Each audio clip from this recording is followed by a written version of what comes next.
Jaipur via Kota. कृपया ध्यान आपो अहमदाबाद दिल्ली में आपका स्वागत. Lucknow Junction. ನಿಲ್ದಾಣದ ಕಡೆಗೆ ಹೊರಟಿರುವರೈ एक्सप्रेस পরবর্তী স্টেশন নেতাজি ভবন. कृपया ध्यान दियो.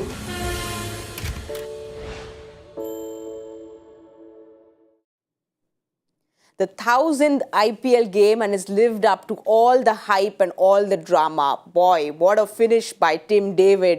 Everyone in MI is going to be very happy because Jaiswal, the MI boy who plays in the Mumbai team for the Ranji Trophy, got that splendid 100, and then everyone in MI performed. So everyone in Mumbai is going to have a big smile on their face. Welcome back to Cricbuzz Live. My name is Saiyami Kher. I've got Michael and Joy with me.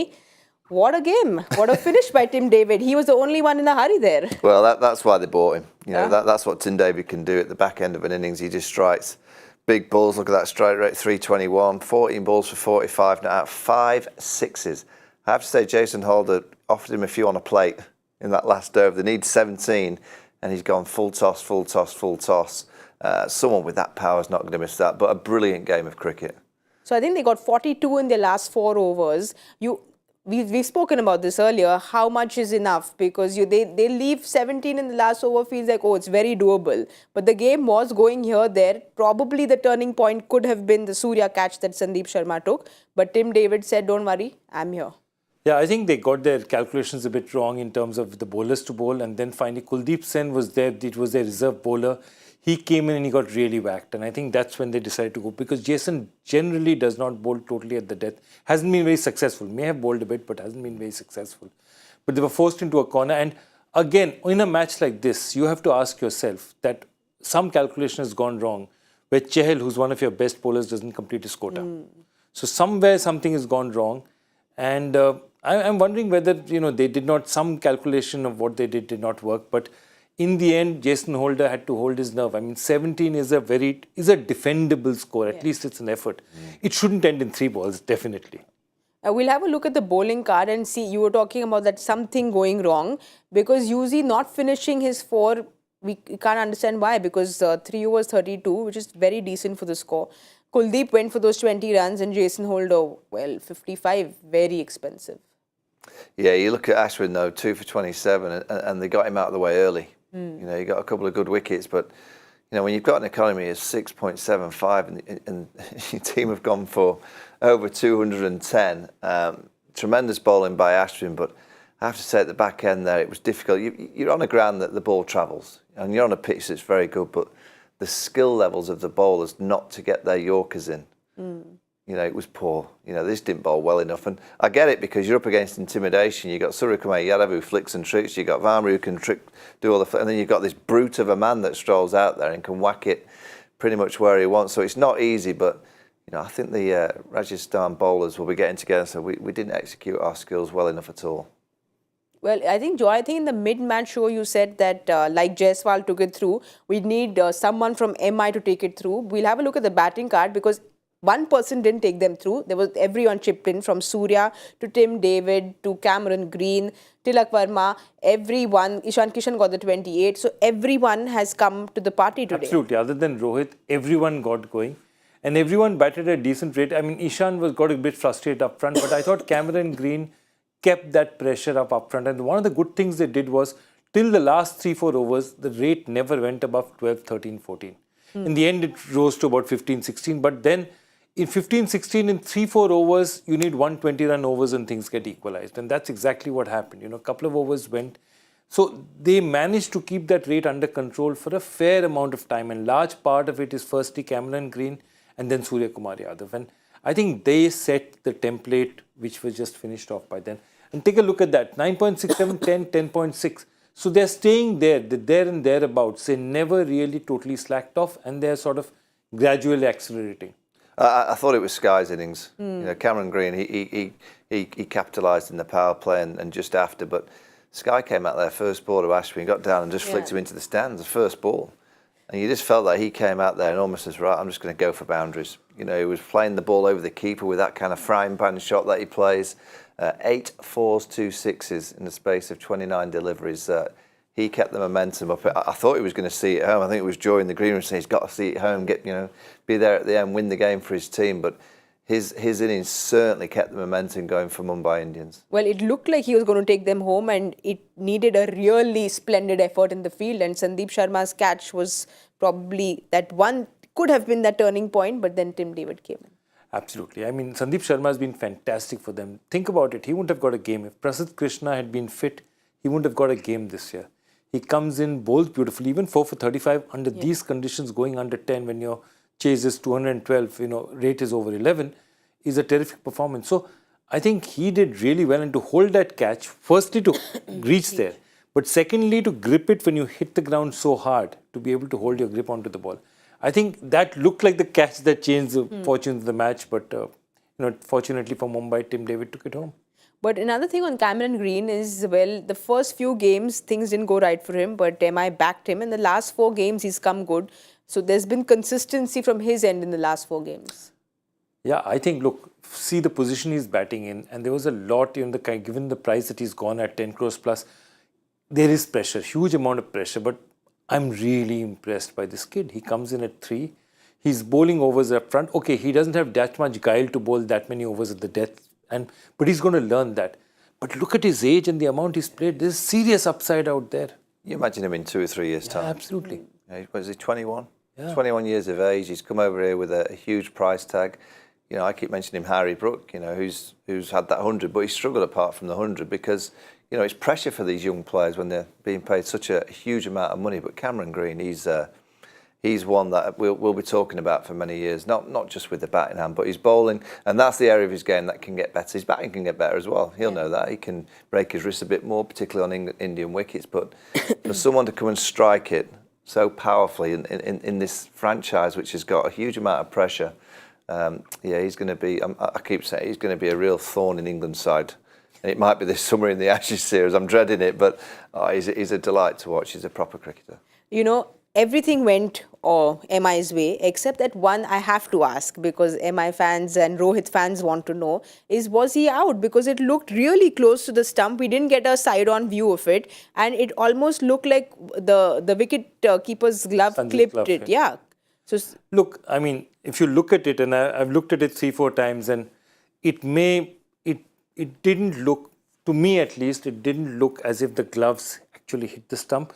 To me, what it looked like was that the ball hit the stump, but the way it hit the stump, it pressured this stump. So this bail didn't go up, the other one went up, which is why there was a lot of debate as to why the other bail would go up when the contact has been this side.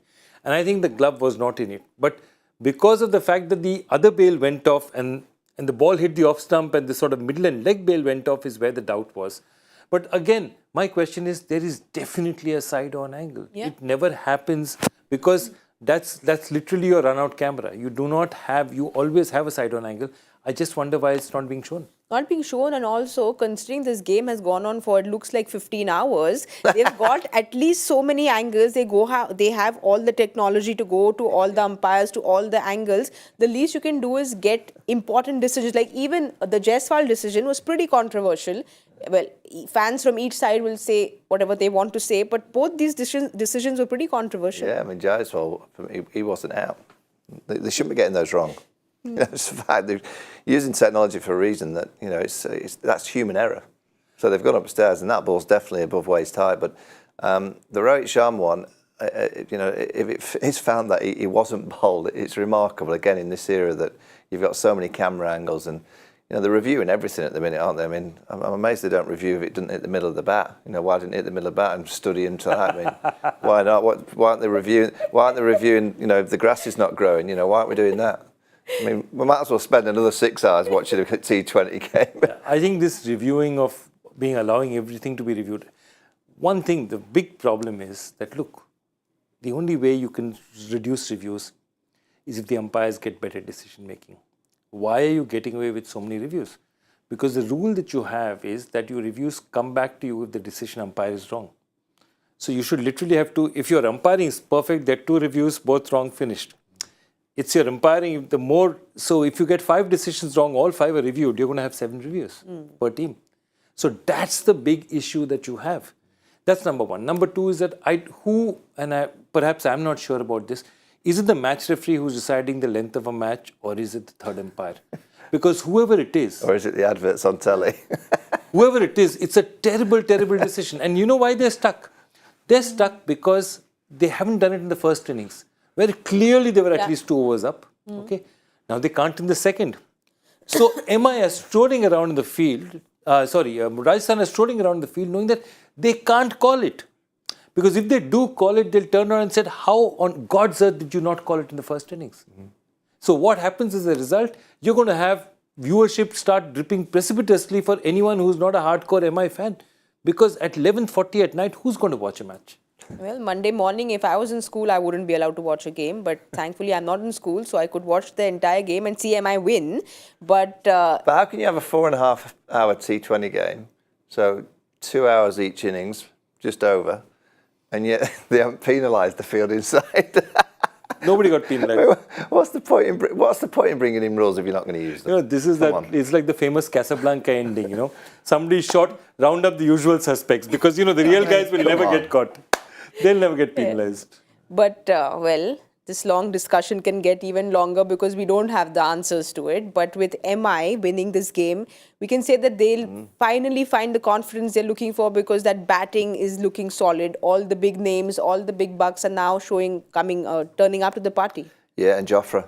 Yeah. You know, the batting was, I don't think at the start of the tournament anyone really questioned the Mumbai Indians batting lineup. It's got everything. It's got all the power. It's got all the skill required. It's just the bowling. The bowling is their downfall. But Jofra Archer is back. All right, he went for a few today, but he bowled at 148, 149. He bowled a few good slow balls. He was a bit unfortunate with a couple of the sixes that were hit off him. But Jofra back and that batting lineup batting like they are, that win was so important for Mumbai. We've got the lead. Have we got the lead, the table yet?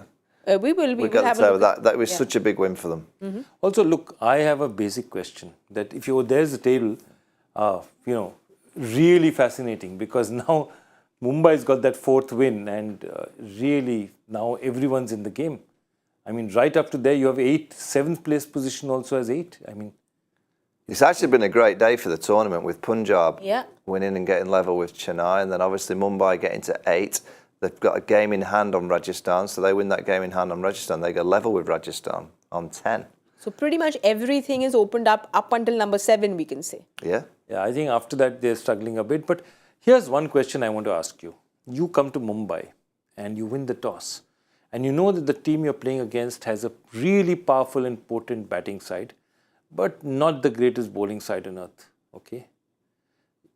What would you choose to do? Yeah, I didn't understand their decision either to bat What did you first. choose to do? I think they've gone on the back of them chasing poorly twice. Yeah. They lost 2 games and then they beat Chennai With the just targets. the game before where they batted first and batted nicely and got a big score. And I just think they feel they're a better batting first. They should have won that game. They should have been able to defend that total. But Without any even tactically, I feel like, you know, they sent Jason Holder ahead of Jurel, who's been in good form. So just like, again, as a layman, I wonder they're what missing these a couple of tactics were. tricks. Today they missed a few tricks. Chahal not completing his quota. I mean, these little things there, you think that, you know, perhaps they didn't get everything right today. And I think they need to go back. They're a very fine side. And look, they're going to do very well in most pitches. But I also feel that, you know, Jason Holder for Adam Zampa, they must have thought Wankhede is a pitch where you play off seamer. But I think today, seeing the spinners bowl, you'd probably think they've probably missed a trick there also. Yeah, look at what Charla's doing on that venue. Adam Zampa's a similar kind of leg spinner, quite small, but, you know, gives it a rip.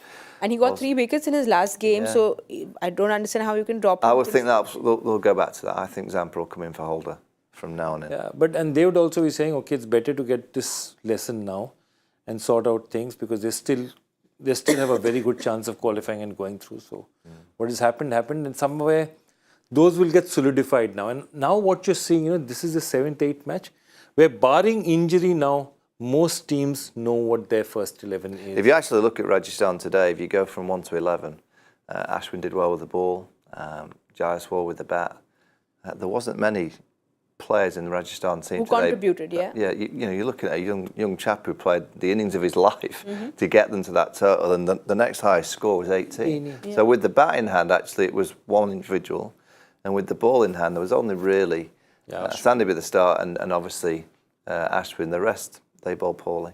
So they meet Gujarat next. They go back home to play Gujarat. So they will get back to the drawing board and say, tactically, we need to change things. Also, just put it up, because if they're playing Gujarat, that's interesting, because if they lose the next match... The points table you would like to see? Yeah, the points table. Because if they lose the next match to Gujarat, it will make that points table very interesting.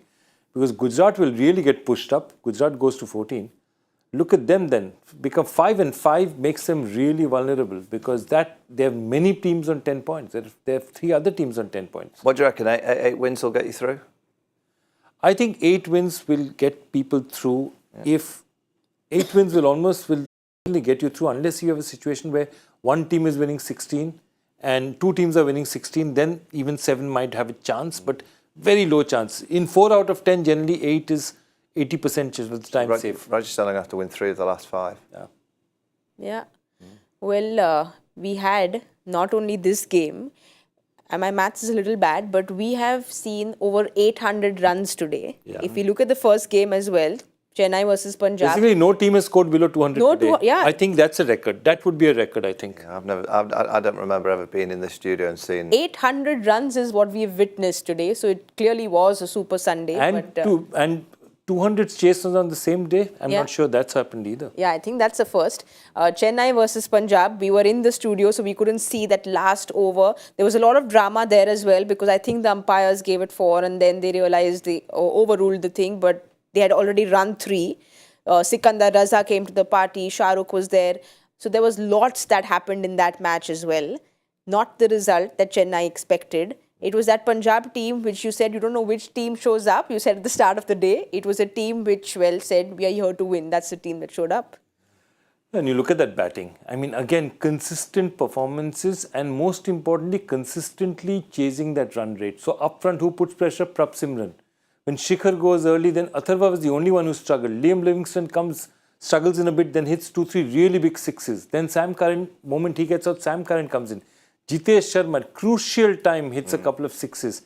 And then Shah Rukh is on one end, but Sikandar Raza manages to finish. So that's a kind of lineup even a coach loves to see, because he says that, you know what, everyone now is humming. Do you know what today's been for?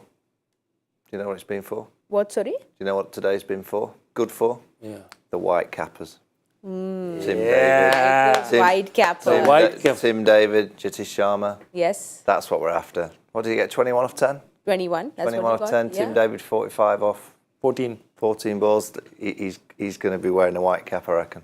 Yeah, but we'll just have a look at the batting card again, because I think Sam Curran and Livingston's partnership that kind of changed the game for them, because it was going Chennai's way, but it was that 57-run partnership in the middle there which said that, okay, we've got things back on track. Yeah, I think it was about the 16th over. Deshpande came onto ball and we were in the green. We said, oh, this is the key over. And I think Liam hit him for 3 sixes or 2 sixes, 3 6. And he looks like he's done his side. It looks like he's hurt his side. So I hope it's not going to be a problem that affects the games going forward. But he certainly had a side issue which didn't seem to affect his bat swing, because the ball gets off. The ball kept going, and then the ball had a good bounce and got him out, and you thought, oh, maybe that's done and dusted. But then Jitish came out and went poof straight into the stands. Punjab, they're a funny team, because you kind of look at them and go, it doesn't seem to be working, but it is working, because they've now won 5, lost 4, and the spinners don't seem to be working. There's Chahar, who finally got a wicket today. He got 1 wicket, but they're a team that are dangerous because of that batting. With Trevor Bayliss as the coach, he will definitely tell them to be aggressive all the way down. So they're a team that you don't really want to be playing against.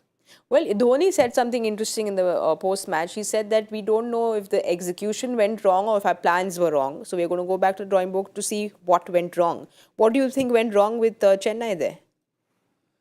Well, it's a difficult one to say. Look, on days, I really think my personal belief is that I don't think their spinners exerted the kind of pressure they normally do. And if you look at it, one of the things that will tell you that is that Ravindra Jadeja, Moeen Ali and Pathirana totally bowled a total of 9 overs on a pitch like this Chennai. So I think they thought it would spin a lot more than it actually ended up doing. And I think that's the one thing that they count on. On their home ground, the ball turns 12 overs of spin, sometimes 13, 14 overs of spin they're bowled out there. And when they didn't get that, then the pressure comes on their medium fast bowlers. And both Deshpande and Akash Singh are doing a wonderful job. But look at all the players you've missed out, from the likes of Deepak Chahar, so many injuries. Magala has been out with that webbing for quite some time. So all your fast bowlers are out, right? And they've somehow managed to still do it. So if the ball doesn't turn, I think this is a team in trouble because then they find it difficult to defend. And inexperienced bowlers find it difficult to defend. I mean, that's the truth of it. You spoke about how it didn't turn as much as we expected it to. Yesterday, when you're leaving the studio really late in the night, Harsha and Michael both said that, it's Dhoni at home. He's going to get everyone together and say we need a real turner. But that didn't happen. No. When in hindsight, when we sit back, was there any way probably to get a Santner in for Tikshana? Because he didn't get any wickets, we can ask these questions. Yeah. I think it'll be more that the players that played were good enough to win the match. They just didn't execute well enough. And also the striking, the hitting of these players now, it's gone up a level. The IPL's always had a really high standard of player, but I just feel the striking from 6, 7, 8 now. They're just going out there and striking from ball one, so you've never won the game, and you miss your zones by 2 or 3 inches, and it's in the stand. So I think they'll be in the I don't think they have many team meetings, do they? MS Dhoni. Dhoni doesn't talk too much in his meetings. No, I don't think they'll do too much, but I think privately when they go into his room, he'll probably sit them down and say, "Oh, we could have done this, we could have." There will definitely not be any meetings to say you did this wrong and you did that wrong. That's not the Chennai way. They'll just get back on the horse. I would say the next pitch that they play there, they've got more games at that venue. More games at home. Yeah, I would say. And more games at home and more day games at home. I would say the pitch might spin a bit more next time. Would be more? I think it might spin a bit more next time. Yeah, I'd say so too. This didn't turn at all. I mean, it didn't suit them at all. But I mean, I think the next one's a night one. But after that, they have a few day games as far as I know. So, overall today, a lot of history was created. There was a 1,000th game. There was Rohit Sharma on his birthday, not really performing. Doing Rohit Sharma things on his birthday. He does lots of other things otherwise, but his birthday... He got a win. Yeah. Got a win. Yeah, but I mean, there's drama there as well, right? Because that was still a controversial decision. So you can always talk about it. You can always talk about it. And look, Rohit Sharma is at the stage of his career where he doesn't really care for individual stats. He would be far happier with this win than whatever he does with the bat in Mumbai loss. So I think he'll take this any day. Absolutely. He'll know that his team are back in it. I think if they'd lost tonight, that was pretty much them done and dusted. But they're back in it now. Well, it was definitely a historic day. But if we go back in history, because today is the 1,000th day, one memory or one standout, something that you remember from these 1,000 games that you feel, okay, this was your most special memory? Look, for me, it'll be the last time I was sitting in a dugout with KKR winning the championship. And the crazy thing was that Punjab were batting first and they were 55 for 1. Sorry, which year was this? 2014. 2014. Punjab batting first, 55 for 1 in the first 10, and Morne Morkel bowling like a monster. And you think, what can they do? They score more than 200, And the guys who go mad, Manan Sharma, Manan Vora and Riddhiman Saha, not exactly your biggest names. And then we're chasing, and KKR was chasing, and they kept losing wickets. But the one thing was, because it's 200, you don't have to think. You keep going. And every time a batsman got out, the guy who was the man of the match was Manish Pandey. So every time all the batsmen got out trying to loft, and every time they lofted, the ends changed, they got out, the next ball, 4 times in a row, Manish Pandey hit for a 6 to bring the momentum back. So it was this crazy match, and then it finally came down, penultimate over. Mitch Johnson decides to bowl a bouncer to Piyush Chawla. Piyush Chawla hits it for 6, and that's it. Then I remember that. I remember that one. Nice. So Piyush is always, that's why I have a very soft corner for him. Piyush. Yeah. Mine, recent times, Rinku Singh. Oh, 5, this 6. recent. Yeah, I just think recent. That's my recent memory. Yeah. I mean, 5, 6 in the last over. I don't think that'll have it. Well, Tim David was on his way in the last over tonight. But I'm going to go back right to the start. The late, great Shane Warne leading Rajasthan to that first title with a young team. He kind of galvanised a group. He just gave them spirit, belief. He was aggressive with his captaincy. He bowled nicely. His charisma came through, his humour came through, his competitive nature came through, and he managed to get this Rajasthan Royals team right to the final, and he wins the trophy. So Shane Warne lifting the trophy. Yeah. No, it was special. And I remember because they got smashed in the first match against Delhi. And after the auction, nobody thought they had a chance because, they hadn't spent all their money. They looked the weakest team. I mean, he did magic with that team. And I haven't seen a team led like that in many years after. No, for me, I was also going to that because there was, of course, when the whole anticipation around Shane Warne, Sachin coming back together and stuff like that, it was very special when you look back at that first IPL. But, well, I'll just be myself. For me, the 2010 season when Master got his orange cap, lots of beautiful innings there, the 72 against Chennai. But overall, for someone who's watched his career so much and then you get to watch just that little bit more because of the IPL, it was just such a joy. So the IPL has given us a lot of joy and it continues to. Do you think Ajinkya will be happy with you saying that? Yeah, I mean, he knows that it's Master there. Master's number one. Everyone knows. Like I said, it will continue giving us a lot of joy. It doesn't stop today because of the 1000th game. We have another game tomorrow and it's going to be an exciting game because Lucknow take on Bangalore in Lucknow. This is match number 43. Lucknow comes off that huge, massive score that they put up and that win. They made 257 runs. Bangalore coming off a loss. So there is someone coming in with big confidence, someone coming in with not so much confidence. We'll have a look at Lucknow squad first. They should probably not change things around except if Stoinis' finger is not looking very good. They'd want to go with the same team otherwise. Same team otherwise, but of course, if Stoinis goes out, Quinton de Kock will get his chance. And given how the international players have been batters have been batting, I think the moment he grabs his chance, then he'll take the chance away from somebody else. But that's how it's happening with them. But yeah, otherwise, look, what I loved about them was, again, what Lucknow did is classically what Michael has been talking about, that intent. So the way the aggression that batsmen have been showing, and it's true because see, normally you have 6 batters, maybe 7. Now you have that extra impact player. So there's a 16% more resource that you have. But they've been going that one notch more aggressively. And I thought that last innings that they played, the aggression that they played with it's a templated thing. It won't come off every day. But if you bat like that, 7 days out of 10, you're going to really hit that early 200, 210s, 220s. That they reached 250 was absolutely fantastic. So I think they know now what they need to do or how they need to play. Yeah, I hope Stoinis is all right because he's just found a little bit of something. He's bowled quite nicely in recent times and obviously struck the ball beautifully in the last game.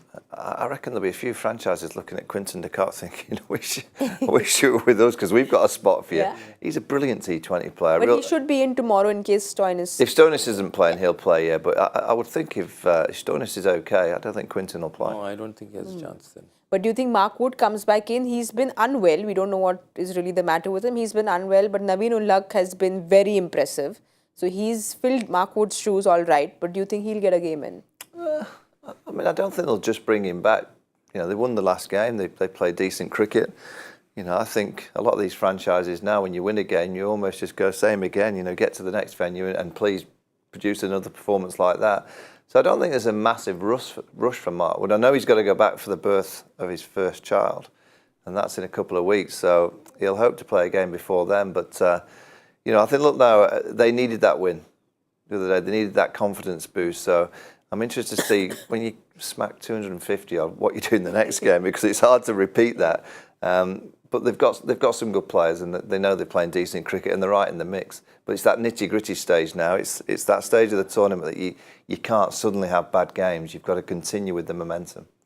Well, this is that game where Bangalore will want to get back because if you remember what happened in this season, it was a last ball run-out chance which was missed and that's how Lucknow won. So that will be there in Bangalore's head. And also, they're not playing at home. Bangalore lost their game to KKR, which was at the Eden Gardens, but they are happy when they're not playing at home.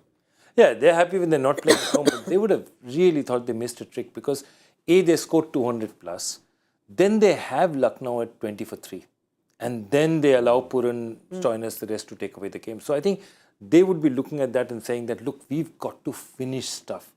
And I think that's what Bangalore is happening. They're leaving a lot on the table.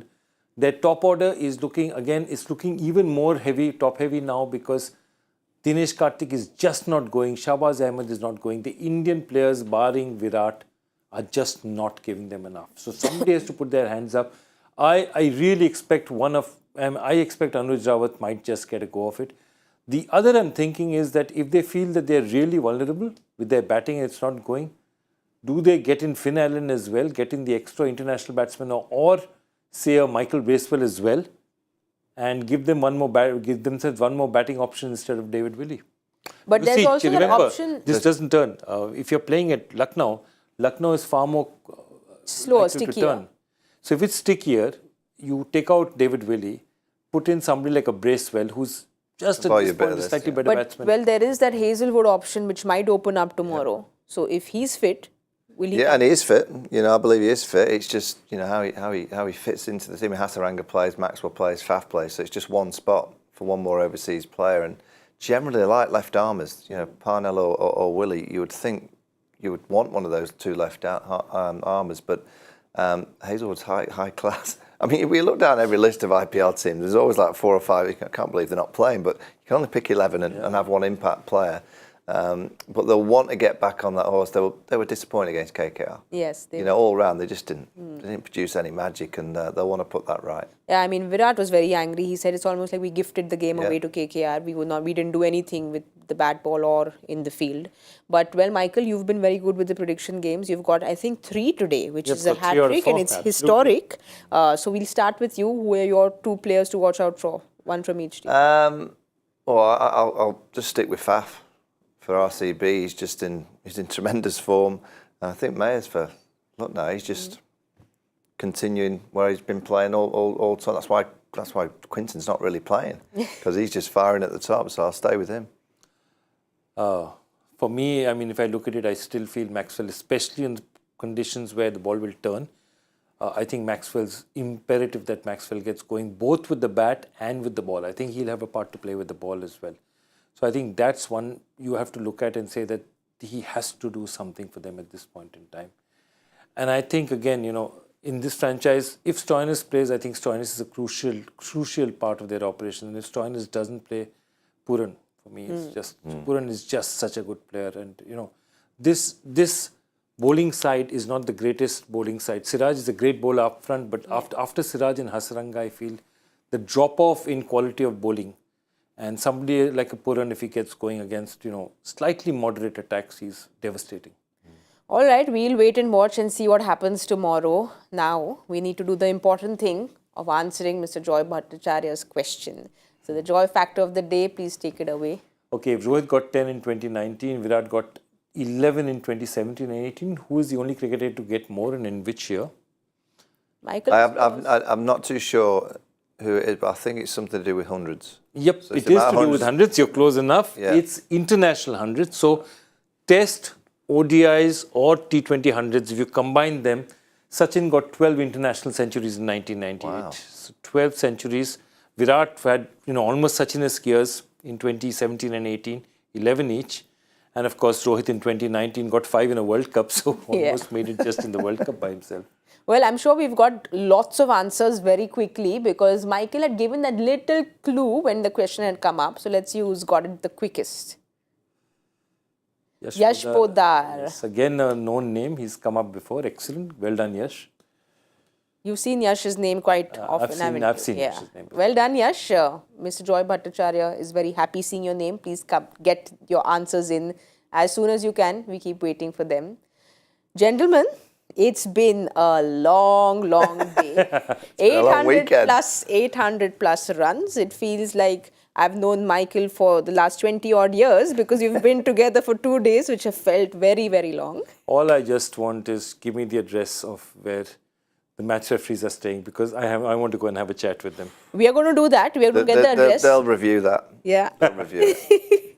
We are going to get that address unless you have the numbers on because you get these important calls. Actually, I have Sri. I have Sri's number. Yeah. I can check up with Sri myself. So we will have the answers to why it's taking so long. Mr. Bhattacharya will make a few calls and we'll know why it's all taking so long. But thank you so much for making these long days so entertaining, so insightful, for giving me life lessons from you, learning history, learning, well, pretty much everything, and life lessons from Michael.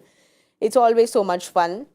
I'm going to be off for a few days, but well, Cricbuzz Live always has lots of lively things happening. So don't forget to join us at 7 p.m. tomorrow. Good night, and we'll see you on a Monday at 7 p.m. Jaipur via Kota. कृपया ध्यान आपो अहमदाबाद दिल्ली में आपका स्वागत Lucknow Junction. ನಿಲ್ದಾಣದ ಕಡೆಗೆ ಹೊರಟಿರುವವರೇ Chennai Hyderabad Superfast Express পরবর্তী station Netaji ভবন। कृपया ध्यान दो